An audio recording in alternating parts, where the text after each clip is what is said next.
You guys ready for this? We're gonna have some crumblage going on.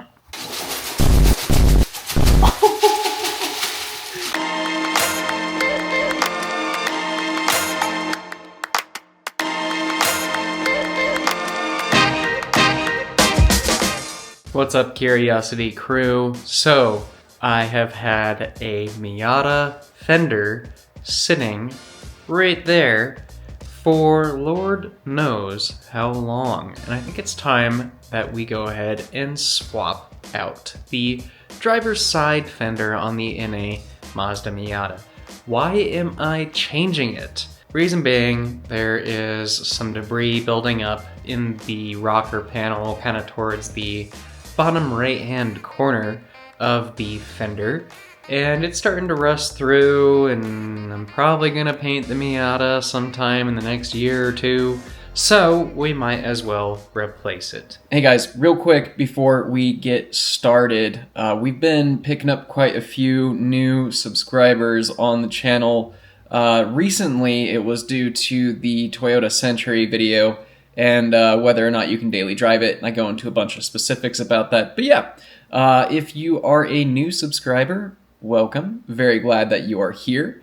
I plan on doing some more videos with the Toyota Century in the near future. We're going to do some more DIY mechanic work on it and talk about some more stuff that I like and stuff that I dislike about the car, and just give a general update on the car. But it just so happens that the Toyota Century was looking at my Eclipse GSX, and it saw that the power steering pump essentially exploded and said, hey, that looks fun. And so it decided to spring a massive power steering leak. I'm just glad it wasn't oil, so that is currently being handled. The Toyota Century will be back soon. Again, thanks to the new subscribers that have joined the channel. I really appreciate you, and let's get into changing the Miata's fender. All right, first step, we just need to open up the hood here.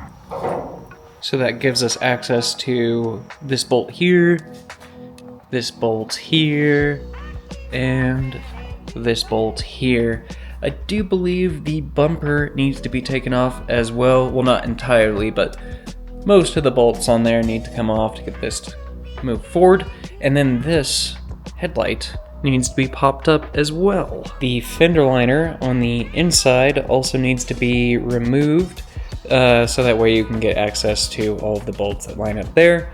But should be pretty easy. Since this car is lowered, I will probably need to jack it up to gain access to those in a somewhat easy fashion. Alright, so we just got it jacked up, and it's not like off the ground or anything, but I did just realize both of these, well actually all four fenders have been rolled to fit these wheels, so I will probably have to re-roll the new fender. Now the nice thing is that new fender is not painted, so it should be extremely easy to get the wheels to fit without any issues. Okay, so this is a much better view of what you need to remove on the fender liner.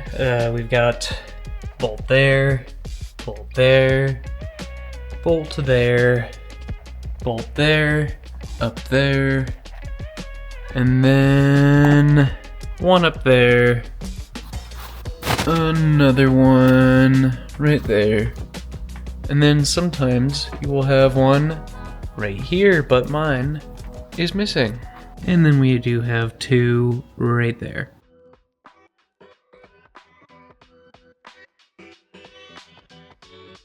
So you can see here, these are kind of held in by these tabs. Very common to see in fender liners and just various body panels. Once you get the actual screw out of there, you have to take that out as well. So it's like just a body panel tab essentially. That's what it looks like right there. Fender liner on here. So, you should be able to see that in there, but yeah, there's a little plastic clip right there, and that should be nice and easy to remove. Yep, just like that. Oof. Alright, you guys ready for this? We're gonna have some crumblage going on. Ooh.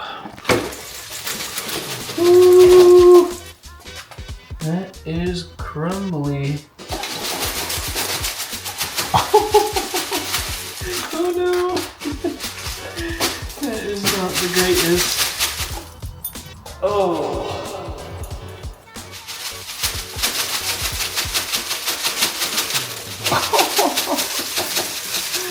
This poor thing. Oh! Hello. Okay.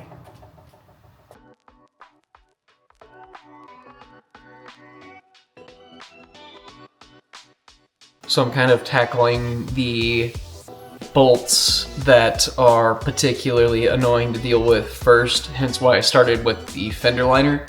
Now, right here, where the bumper joins in with the fender, there's actually 2 bolts that are in there, 2 nuts that you need to remove.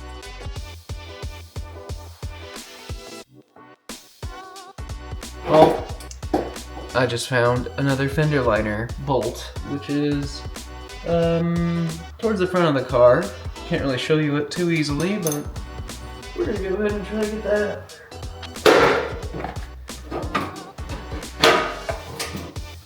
Oh my god, I just found another one. Right there. Okay, fender liner. Fender liner? Hello?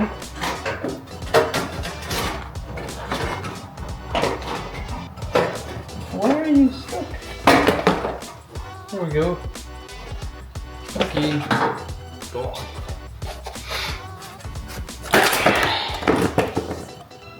Fantastic. Yeah, I forgot about this. It's actually the nuts themselves for where the bumper connects to the fender. At least on my 92 Miata, it's on the inside. So you have to basically the nut is on this side, and then the threads are on this side, so that is what I'm working on removing now. Show you guys what I'm dealing with basically on the other side of these. That's where the nut is. So yeah, that's what we're trying to remove.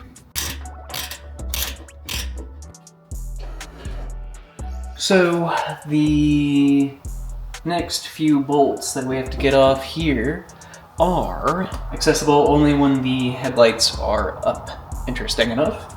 So yeah, we're just gonna take off, I think it's 3 of them here, and that should give us enough wiggle room to get this bumper off and separate the fender. And then of course we just have our 10 millimeters going up that way on the side, and then there's a couple that are inside of the door where we have to open up the door and get that out. So not too bad so far. So we just have one right there, one right there, one right there. And then if we need to, we can do the same thing on that side, but we'll see. We'll see. I don't think we will really need to.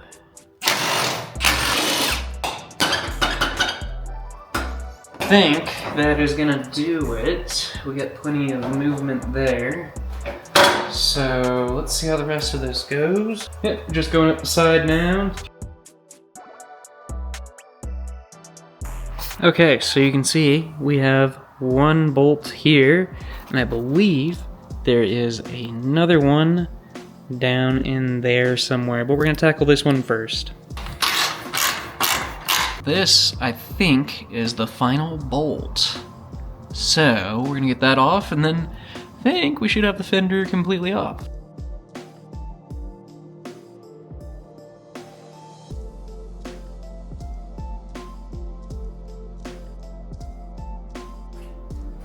Got the new one here.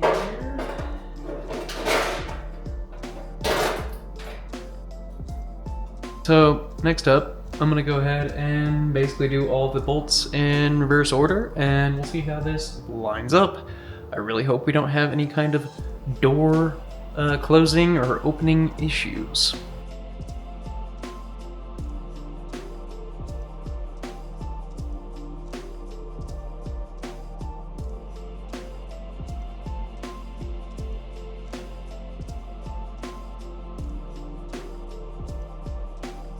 Not gonna lie, getting this bracket lined up here on the inside was quite the chore.